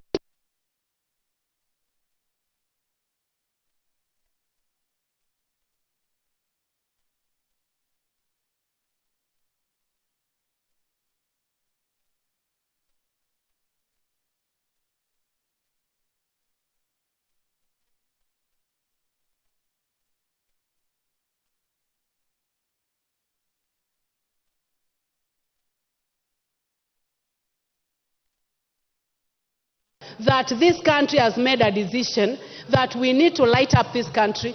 We need to extend the working hours. We need to ensure that there is energy in my villages, in Motomo, in Ekudha, in Kanziko, in Kasala. They must have power so that they are able to work longer and they are able to provide jobs. Honorable Speaker, every country aspires to have a net budget. And Honorable Speaker, I want to go to the figures, and I'll be careful, again, as advised by my friend here, who I have looked at his eyes, Honorable Speaker. I have never looked at Bandy's eyes nicely. But today I have looked direct into the eyes of the Honorable Bandy, and his eyes are very good, Mr. Speaker. And he has told me that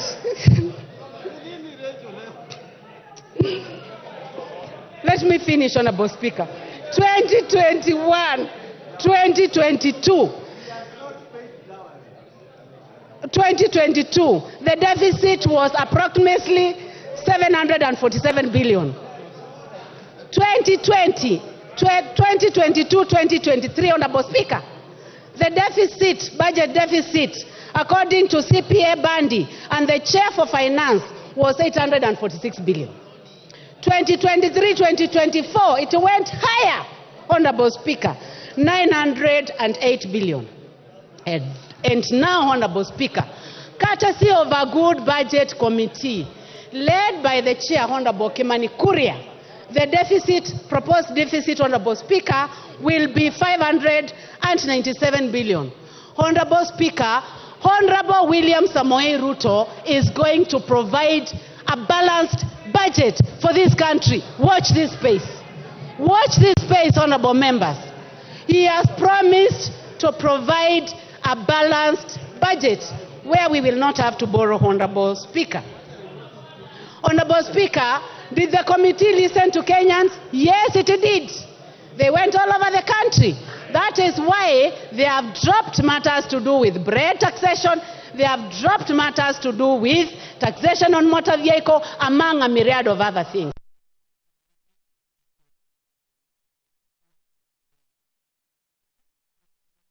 Bread taxation, they have dropped matters to do with taxation on motor vehicle, among a myriad of other things. So I am calling upon everyone, Honorable Speaker, for the love of this country, for the fact that we are not only interested in... Your time is up. Cynthia Muge.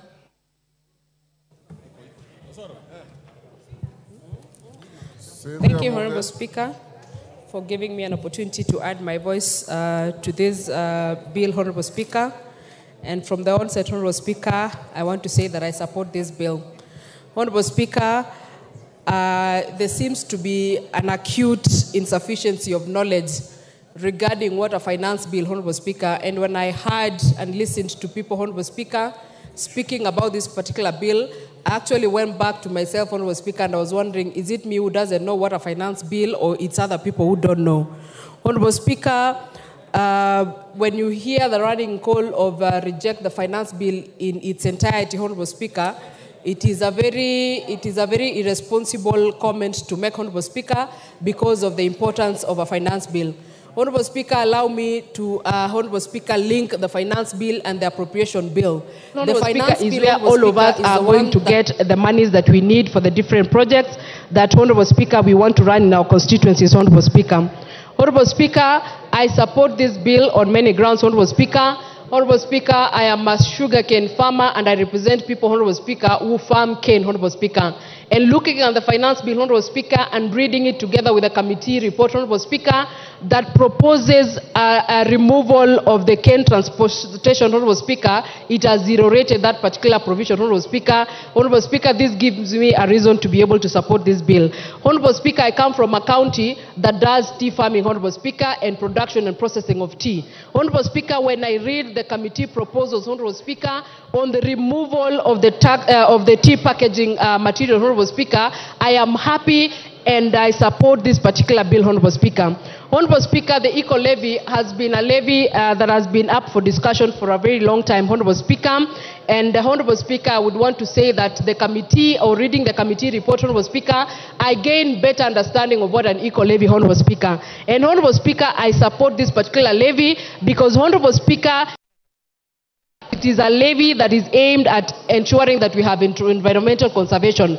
Honorable Speaker, this is a bill, Honorable Speaker, that is justified. That, Honorable Speaker, if you import whatever you import as a finished product, you must as well give us some money for us to be able to manage your waste, Honorable Speaker. And this, Honorable Speaker, is a levy on imported finished products, Honorable Speaker. Honorable Speaker, there is a levy that has been put, Honorable Speaker, on onions, potatoes, and table eggs, Honorable Speaker, that are imported. Honorable Speaker, this is the true spirit of Kenya, Honorable Speaker, that we support local production and support the prioritization of locally produced goods, Honorable Speaker. It is fair, Honorable Speaker, that the farmer of potatoes in Molo, that the farmer of onions in Trans Nzoia, Honorable Speaker, that do onion production, Honorable Speaker, is given a priority. If you feel like you need to import, you must then, Honorable Speaker, be able to pay higher, a better and a bigger price. Order, Cynthia. Yes, Lieutenant Molo, Senior Counsel.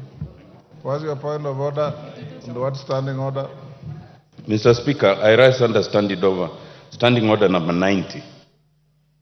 I have listened carefully as my colleagues on the other side are speaking. But I'm aware, Mr. Speaker, that under standing order number 90, especially 92, one must declare pecuniary interests. And I'm aware that my colleagues attended a meeting, and Honorable Soro is looking straight at me, where pecuniary interactions, this morning, were undertaken. Could any member speaking start by declaring their interest that I have pecuniary interest and then they support? Thank you, Mr. Speaker. Order, Honorable Otiende Amolo. You are grossly out of order for misreading standing order 90 misleading the House, and raising a frivolous point of order. Go on, Cynthia. He needs to withdraw, Honorable. Thank you, Honorable Speaker. Honorable Speaker, in my submission, I am clear in my declaration of interest that I represent people who do sugarcane farming and tea farming. Thank you, Honorable Speaker. Ignore him and proceed. Well guided, Honorable Speaker. So, Honorable Speaker, I support this bill in its entirety. And, Honorable Speaker, I also want to give an assurance, Honorable Speaker, to the Honorable Robert Mbui. When he was speaking, Honorable Speaker, he was worried that what happens if we are hoodwinked in terms of the proposals that have been put by the committee, Honorable Speaker. And a member of this House, together with myself, Honorable Speaker, we will ensure that whatever these proposals that the committee has put in regards to this bill are actually put into in the second reading, Honorable Speaker, are considered so that the people of Kenya, Honorable Speaker, can be able to benefit from this bill.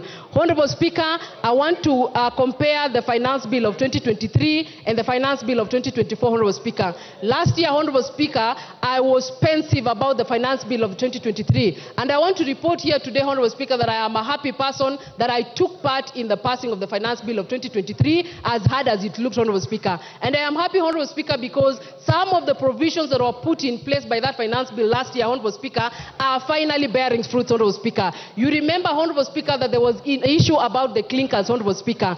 This year, Honorable Speaker, this country has a clinkers factory in Turkana, Honorable Speaker, that is able to produce clinkers and has reduced its importation, Honorable Speaker, by close to 90%. Honorable Speaker, if that is not a win in the last year's financial finance bill, I don't know what is, Honorable Speaker. Honorable Speaker, on the issue of importation and hiking or putting the taxes on importation, Honorable Speaker, we are simply saying, Honorable Speaker, that let us be able to consider the Maxis and the Yana of this country, Honorable Speaker, that are produced locally in terms of tires, as opposed to, Honorable Speaker, the Michelin and the Bridgestone, Honorable Speaker. And, Honorable Speaker, this is not barring anyone from using them. It is actually saying, let us just promote local, because these ones are going to be more affordable. But if you're a person of means, Honorable Speaker, and you feel like your class is Bridgestone, you can still go ahead and do the same, Honorable Speaker. So, Honorable Speaker, I support this particular bill. And, Honorable Speaker, listening to Opio and I, the Honorable Able Minority Leader, Honorable Speaker,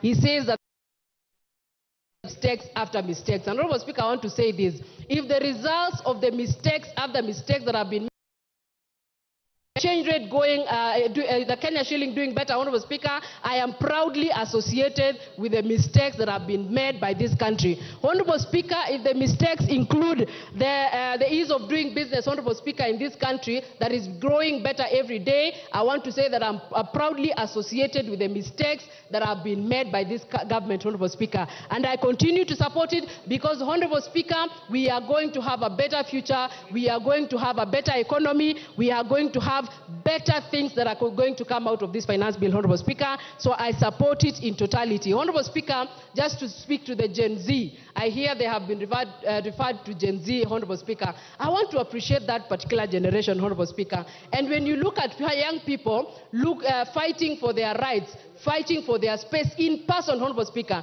And if you noted, Honorable Speaker, they did not spoil or any shops in this Honorable Speaker. They were picketing in peace, and they were actually showing us place cards, Honorable Speaker, showing what they wanted. Honorable Speaker, I want to say that I am proudly associated with those people, and I appreciate this committee for listening to those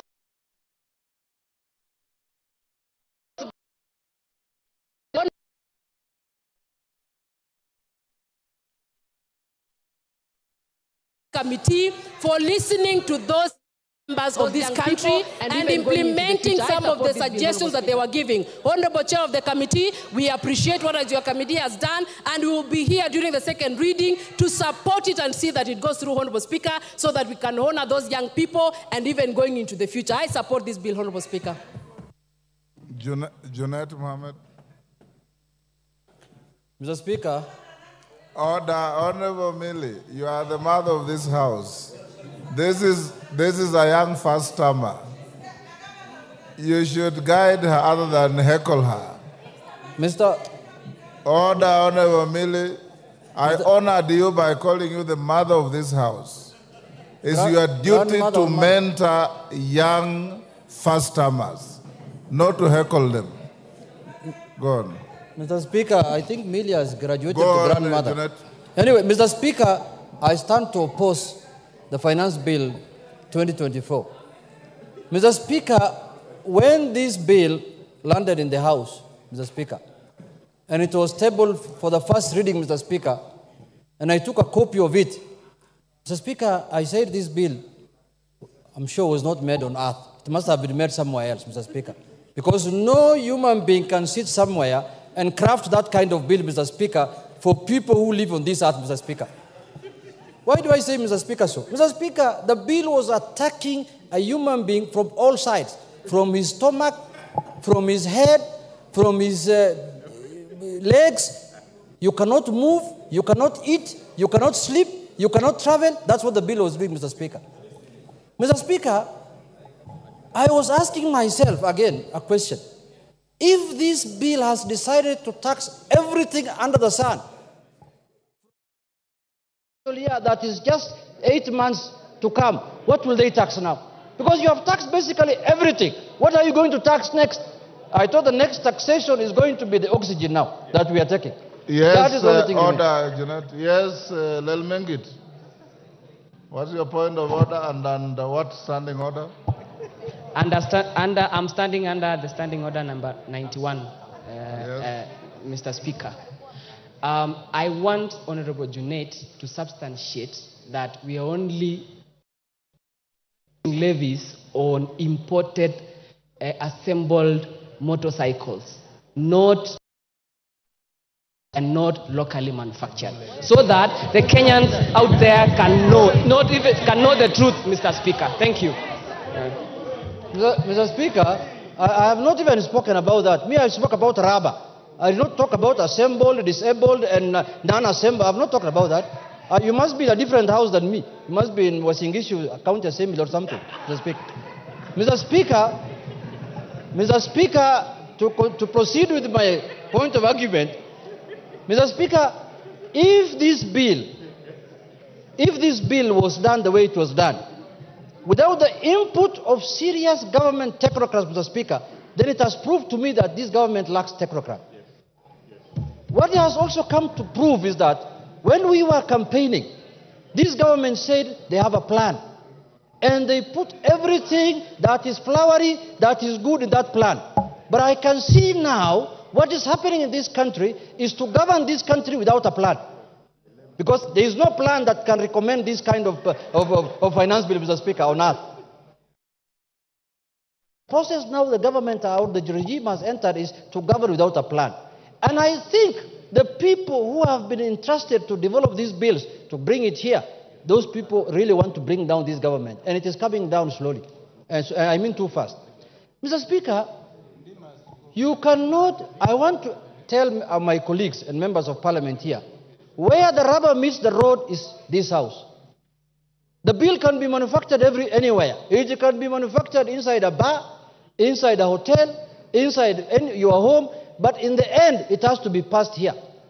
And that is why they say there is no taxation without representation. Now, it is us, members of parliament, who will be held responsible for taxing Kenyans, not the authors of the bill. Those people, they will be found nowhere. The people whose the question will be put to them, as many of that opinion say aye, as many of that opinion say nay, it is us. Today we have an opportunity to stand with the people of Kenya, to defend the people who elected us. Today, against harsh taxation, against imposing taxation that is going to make them, Mr. Speaker, you are taxing bread, the stomach of someone. You are taxing rubber, the mobility of someone. You are taxing money transfer and money services. People cannot afford anything to buy because the money will be expensive. What else has remained other than death now? Somebody just has to die now. Nothing else has remained. But Mr. Speaker, I want to say this. Taxation must be, we know the general principles of taxation, Mr. Speaker. The general principles of taxation are known. Myself, I've interacted with the finance bill now, Mr. Speaker. The tax must be equitable, must be simple, must be efficient. Now we are, before, Last financial year and the other year, we were discussing, for example, I-tax. Now today we are coming with E-teams. Tomorrow we shall come with K-tax.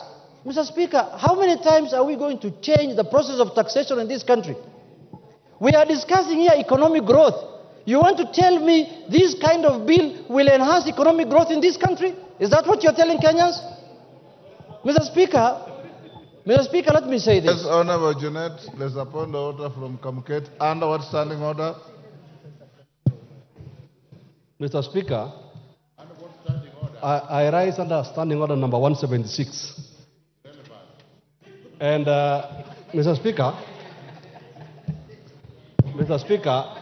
just a moment. The Honorable Junet has spoken very vehemently against the bill.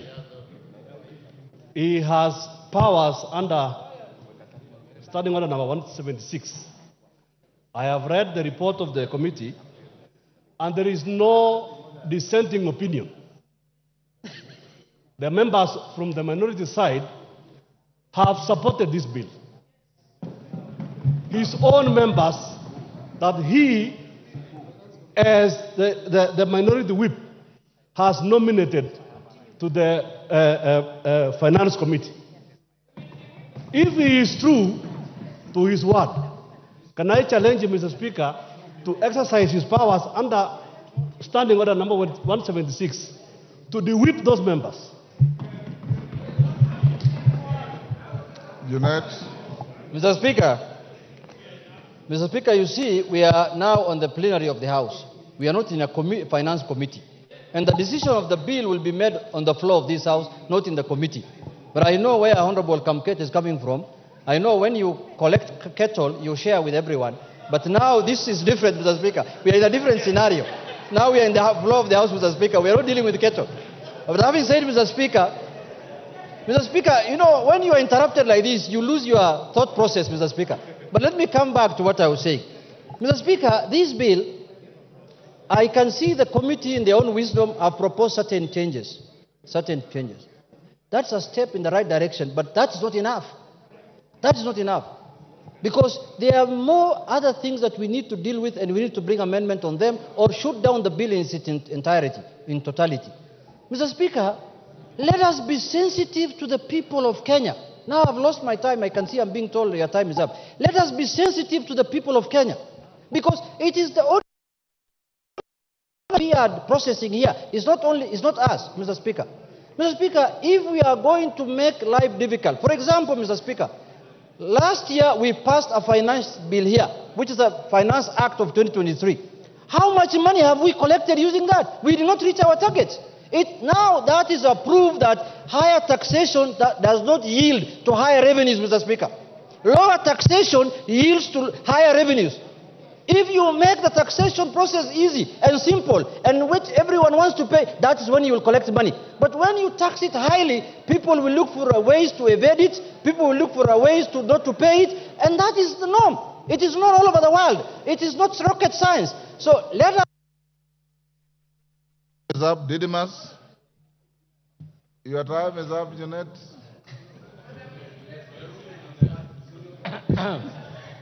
Didymus. Thank you, Mr. Speaker, for giving me this opportunity also to add my voice on this very important bill, the Finance Bill 2024. Honorable Speaker, in making a decision as to whether I support or oppose, I am guided by three things. First, that is very important, and the country must understand this, Honorable Speaker. There is no country across the world that has developed without the support of the local manufacturers. We have been lamenting for very many years, Honorable Speaker, that Kenya as a country is one-way traffic. We are only importing. Mr. Speaker, it is a fact that we have manufacturers who have set up their factories in our country. They have just employed less than 5 people, and what these manufacturers do, they just import finished products to distribute, yet they get all the support from the government of Kenya and from the taxpayers, Honorable Speaker. The second thing that is very important, Honorable Speaker, is that the problem that this country is facing, and it is a time bomb, Honorable Speaker, is lack of employment for the surging young population of this country. The government alone cannot absorb millions of Kenyans who are job seekers. The private sector plays a pivotal role in ensuring that we have employment opportunities so that Kenyans can have the bargaining and the purchasing power to put food on the table, Honorable Speaker. So the private sector should be supported. I heard the leader of minority speak about that this country is only favoring a few individuals who are trading in cement, who are trading in steel. Honorable Speaker, I want to ask and to urge the leader of minority, Honorable Pio and I, who is my very good friend, that he has an opportunity to set up a steel factory in this country. He has an opportunity to set up a cement manufacturing factory in this country. He has an opportunity, Honorable Speaker. I know that prior to the last general elections, they had so many meetings with the business community of Dubai, business community of Qatar, and Honorable, you have got every reason to set up a you can even say that for you to buy from this factory, you must be wearing a black suit. Nobody will take you to court, Honorable Speaker.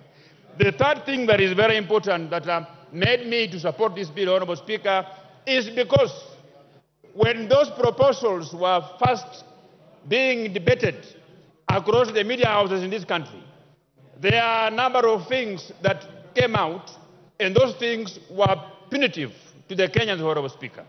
These include the tax on motor vehicle, the tax on diapers, sanitary towels, taxes on motorcycles, Honorable Speaker. But we have since engaged, and I have had a robust discussion with the Chair of Finance and Economic Planning. He has assured me that the content of his report will finally make it to the areas that are going to be amended by this House, Honorable Speaker. I have also alive to the fact that as a Member of Parliament for Kimilili, I have the powers to amend this bill. I have the powers to suggest amendments, including the title of the bill, and everywhere that I feel we should change this bill, Honorable Speaker. Honorable Speaker, this bill, read together with the report, and of course also annexed on that level with my intelligence of proposing amendments to make it better, I am convinced that we are going to protect the local manufacturers. Kenya as a country, Honorable Speaker, we have been lagging behind. That even we import toothpicks, something that is made with a very low technology. That we have been importing diapers, something that even Junet Mohammed can set up a diaper manufacturing farm in Migori, Honorable Speaker. So what we are simply saying, we are saying that the rich people of this country, the very many associations that can access funding from banks in this country, that this bill is giving them an opportunity to become entrepreneurs so that they can set up factories that will be able to produce things that have been zero-rated, and they will have a competitive edge against those manufacturers who have been importing things in this country, Honorable Speaker. Honorable Speaker, we have had a discussion with the ladies of this country. I have had a discussion with girls and women from my constituency. They have raised concern about the hygiene of diapers that are imported from China. It is from this basis, Honorable Speaker, that we persuaded the Chair of Finance and Economic Planning to persuade this committee that they should consider putting sanitary towels that are imported from this country while zero-rating the locally manufactured one, Honorable Speaker. Honorable Speaker, by passage of this bill, I am convinced, I am energized to look for money and set up a factory in Kimilili, a factory that will produce sanitary towels, a factory that will produce diapers, a factory that will produce toothpicks, Honorable Speaker, a factory that will produce tires, Honorable Speaker. Honorable Speaker, I have listened to the members of the other side vehemently oppose this bill, and they are saying that this bill proposes increase in taxes for tires of even the wheelchairs, for tires of wheelbarrows, for tires of motor vehicles that are used locally by very many people, Honorable Speaker. Honorable Speaker, I don't blame them. You know, reading is not very easy. This finance bill report that the chair budget and his team produced is voluminous, Honorable Speaker. And I'm not just blaming them, but because, you know, for you to read, you must be committed. So I challenge them to go down and read the report. And even if the chair of Finance and Economic Planning has proposed those changes that includes zero rating tires, that includes zero rating eggs, that includes, Honorable Speaker, zero rating locally assembled motorcycles.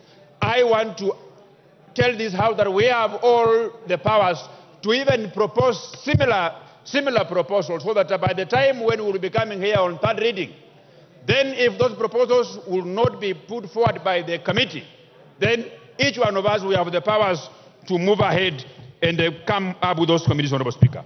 Honorable Speaker, this bill, we have been grappling with the problem of unemployment in this country. There are very many factories in this country, Honorable Speaker. This bill is going to put a stop on people whom I can refer to them as conmen. These are industrialists who set up industries in this country, but they don't manufacture anything. They don't employ anybody. They just employ an accountant who processes things from foreign countries to come here and distribute them.